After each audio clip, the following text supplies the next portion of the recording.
July 1917 saw a huge demonstration against the provisional government. Historians argue until now whether it was actually an attempt to overthrow the government or it was a peaceful demonstration. What is quite clear was that the demonstration was heavily armed and the numbers of people who participated increased by the hour. It started with the 1st Machine Gun Regiment in Petrograd. Then it was joined by the Kronstadt Marines, and then, of course, the workers. It is again not clear whether the Bolsheviks decided on the demonstration or not, but they certainly instigated uprising. And they certainly decided, when it already started, they decided to participate, as they said later, in order to keep it peaceful and in order to organize the people who demonstrated. But they didn't manage. The demonstration finally was about 500,000 people. And when they got together, the crowd became unmanageable. Shooting started, and some looting, and even the Soviets were not, even the Petrograd Soviet was not able to cope. The provisional government decided to suppress the demonstration because it thought that it was an attempt to overthrow the legitimate government. So this is the shooting of the demonstration. Immediately, the provisional government accused the Bolsheviks of organizing the demonstration. And some of them were arrested and some had to go underground. The provisional government also accused the Bolsheviks of being German spies. And these tactics had some success for a short while, because really, even the soldiers knew that some leadership of the Bolsheviks arrived in a German carriage through Germany. Stalin did not take an active part in the demonstration.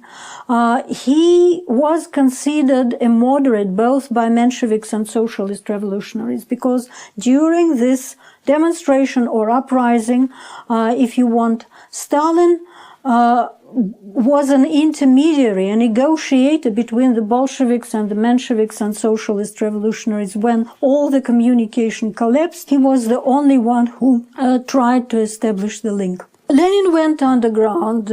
Here he is in disguise.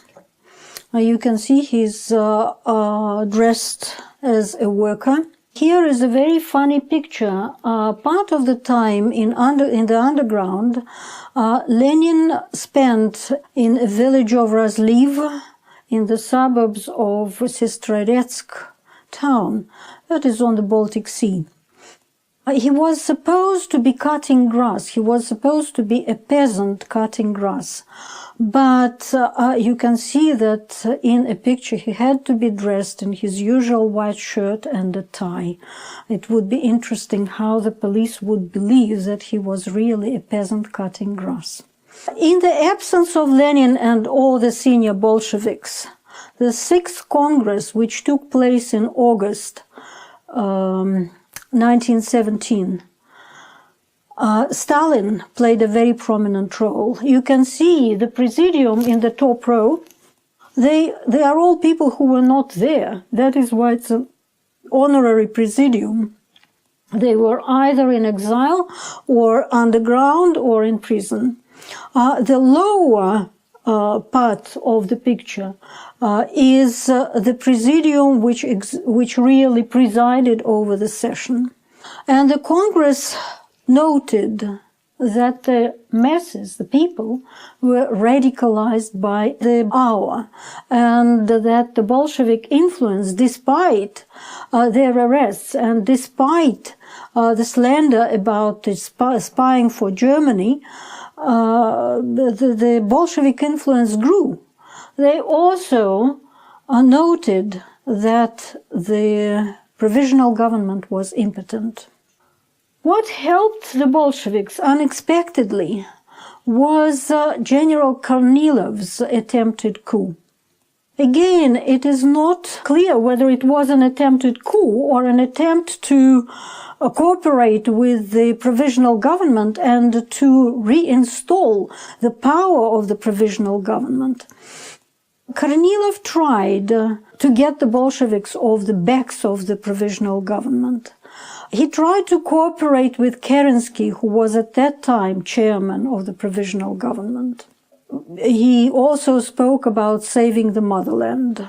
But Kerensky got scared. Kerensky got scared of the general. He thought that Kornilov was going to become a dictator. So Kerensky ran to the Bolsheviks and, or rather to the Soviets, and asked to help militarily to stop Kornilov's troops. But in the Soviets, it was only the Bolsheviks who could help militarily, because they controlled the troops. They were the organizers among the troops. So they created the Red Guards, and the Kornilov attack was doomed because of several factors. Kornilov was not prepared to shed blood. Kornilov was worried that his own troops, which were loyal to him, would be contaminated by Bolshevik propaganda. And finally, among his generals, there were a lot of differences on how to proceed, so nothing happened. But the provisional government was completely compromised. The Bolsheviks had to be freed, and by September, they were in the majority in the Soviets. It was obvious that the Kornilov coup helped the Bolsheviks enormously, and that the provisional government was left without any support or without any troops. On 10th October, the Bolshevik Party decided on the uprising.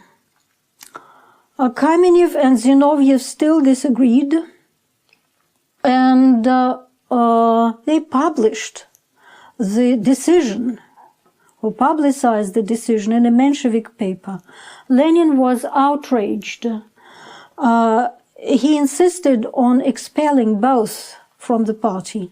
Stalin objected, and he managed to persuade Lenin.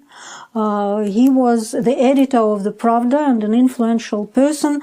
What made him oppose Lenin? Probably he himself had doubts about the wisdom of an uprising, but probably he was just worried that if Zinoviev and Kamenev, two senior Bolsheviks, are expelled, this would increase the influence of Leon Trotsky. Leon Trotsky was a prominent revolutionary, a Menshevik. He joined the Bolsheviks only in May 1917 when he returned from exile. In July, after the demonstration or uprising, he was arrested, but he was let out.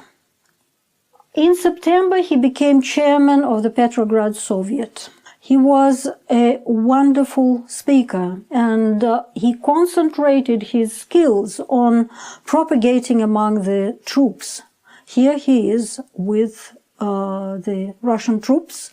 And Trotsky was also the founder member and the chairman of the Military Revolutionary Committee of the Soviet. As I said, provisional government did not have anybody to defend it.